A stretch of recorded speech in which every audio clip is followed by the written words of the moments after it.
जय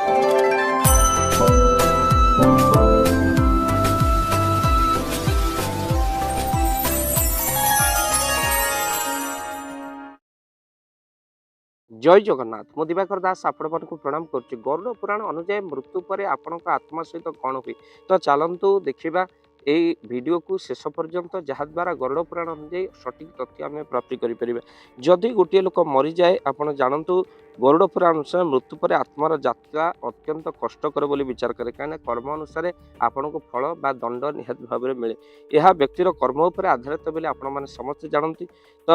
आपण प्रथमे प्राण त्याग पर जमदूत मानकर आगमन होता है। जदि मनीष प्राण त्याग करे जमदूत मानकर आगमन मृत्यु समय आत्मा शरीर त्याग करने मात्रे जमलोक को दुई जन जमदूत आसती आउ आत्मा को घोषाड़ी को नहीं जाती। जदि आप पाप कर आत्मा को केवल किसी समय निजर पाप पुण्य हिसाब देखा पड़े कौन आप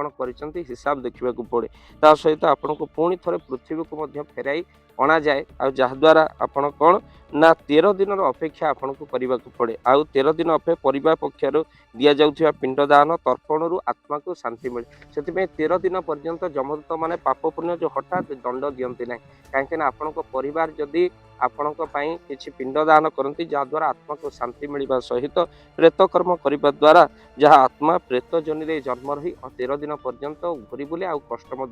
प्राप्ति करें ता सहित आत्मा को शांति मिले। जदि पितृपुरुष को उद्देश्य आपण पिला माने पिंडदान भूरी भोजन ब्राह्मण दान एगुड़िक सब कर आपणकर जमलोक को 13 दिन पर आपणकर यात्रा होता है। परिवार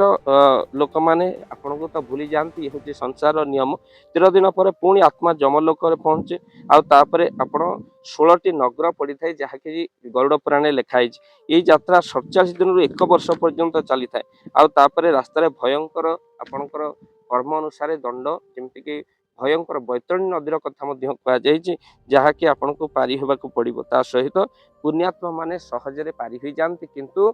जो माने पापी से माने बैतरणी बुड़ती उठती किंतु मृत्यु है कहीं मृत्यु पर मिले आपणकर जमदंड। तो सहित पाप पुण्यर विचार कराए आउे जमलोक पाप पुण्य विचार करे आपड़ जमी पाप करते फलस्वरूप आपन को भोग पड़ी था। पुण्य कर्म आप स्वर्गलोक पठाते बा से जमलोक मानकर अधिकार न थाए आ पाप कर्म कले पाप अनुसार आप दंड पर स्त्री गमन कर चोरी कर जीव हत्या कर फलस्वरूप निश्चिंत आपन को दंड मिले। भावी दिंतु ना आम ये पाप कर्म कर किए कौन कर मृत्यु पर अनेक दंड मनुष्य को भोग पड़े एमती कि पुणी थे दंड सरीगला आपण ये संसार को आसती नीच जोनि जन्म हुंती तत्सहित कुर्मी कीट होकर जन्म हुंती। यह ही गरुड़ पुराण लिखाई तेणु पाप कर्म करने को निहाती भाव में आपको भय लगे कहीं मृत्यु पर ही जमदंड दि जाए किंतु जो पुण्यात्मा माने भजन कीर्तन करवा लगती परोपकार करती तो सहित किसी अन्यर हित चिंता सब करती एटी सीना दुख मिले किंतु परवर्ती जन्म स्वर्गर ही रथ आसे आ जमदूत माने से अधिकार न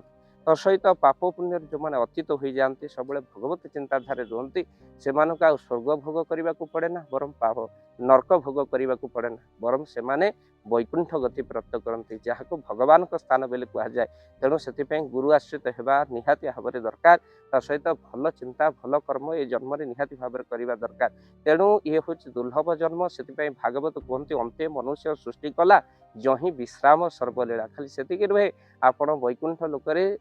जहाँकि श्रीमद भगवत गीता कहती वैकुंठ लोक जद गत्वा न निवर्तन्ते तद्धाम परम मम से जगह को गलापर पुनर्बार संसार चक्र पड़ी पुनरपि जन्म पुनरपि मरण पुनरपि जन्म जठरे शयनम आ बारंबार जन्म चक्र पड़ती ना किंतु ये पाप कर्म करते जमलोक भयंकर दंड आपण भोग करती आउ तो सहित जमीक कुंभीपाक नर्क शुकर जो नर्क तो सहित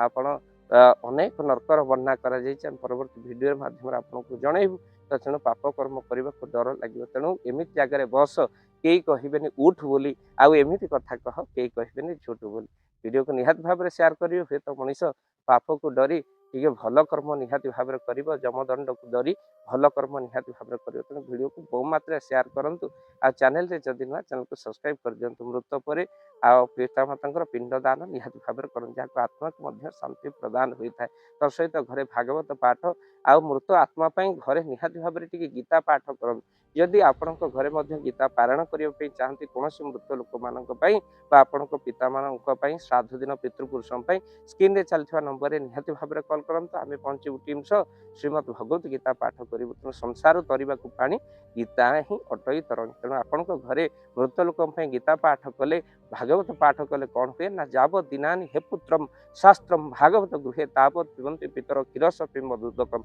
पितृलोक क्षीर मधु भक्षण करती आउ निश्चिंत निजर परिवार जन को आशीर्वाद प्रदान करते आपण घरे मृत लोक मान आप गीता पाठ करने चाहते निहाती स्क्रीन रे चलता नंबर कॉल करूँ। जय जगन्नाथ, जय पंचसखा। जय जगन्नाथ। धन अर्जन धर्म करी धर्मे प्राप्त नरहरि आपण उपार्जित धन को जदि धर्म कार्य लगेगा चाहूँगी किसी असहाय असुस्थ व्यक्ति पाखे आम प्रतिदिन पहुँचू आउ किसी सहयोग करूँ जदि आपणकर से गुंडुची मूषा भली दान से कार्य लगे चाहूँगी